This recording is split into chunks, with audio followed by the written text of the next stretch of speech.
Now we're almost finished. I've got these connected now, as you can see, and I've tightened up the tops.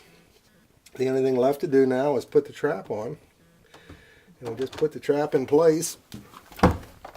It's got the same compression fittings as the other thing.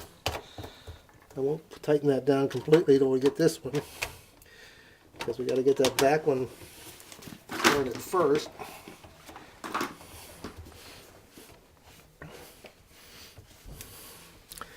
Okay, the back one's tight. Let's loosen this one up a little bit. Make sure it's up tight. Alright, so we tightened our fittings.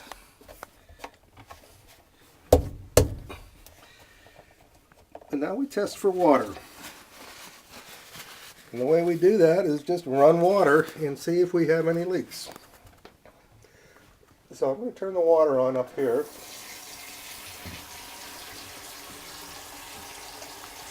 I'm going to let it run a little bit. Now you can feel by hand when the water is going through the pipes. You can feel it running some. But what we're going to do is first test the switch again. Yes, we're running fine. We'll turn that off. I'll turn the water off a second. And then what I'm going to do is I'm going to put the cap in the top of the disposal right now and run some water into the sink. A couple 3 inches, and then we'll let that water run down and through, because with 2 or 3 inches of water running through there, we'll pretty well know whether we're having any leaks or not, because we've got a volume of water running at one time. So give us a couple seconds here.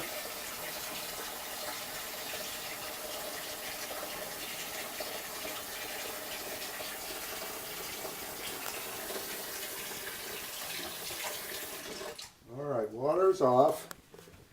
Now you'll hear it go down through the drain, but this way I've got about 3 inches in here. We'll know whether we have any leaks. Here we go.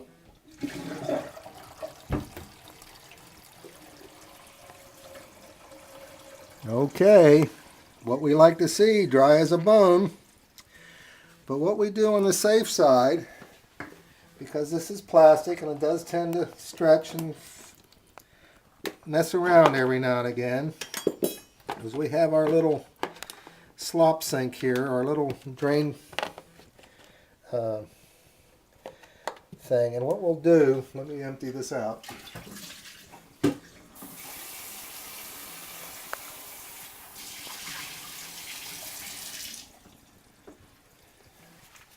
What we'll do is dry this out, and we'll leave it under our joints. Alright, only leave it for a day or so, but just to be on the safe side that all the plastic fittings are tight. Even though we think they are, let's err on the side of caution. The other thing that we need to do is to remember our little tool here. We want to leave this in here in case there's ever a jam or things need to be done. Then we have the wrench to loosen the jam if there is one. So I'm going to put it, we have a little shelf in here, I'm going to put it up on that shelf so we know where it is, and we're done with a garbage disposal installation.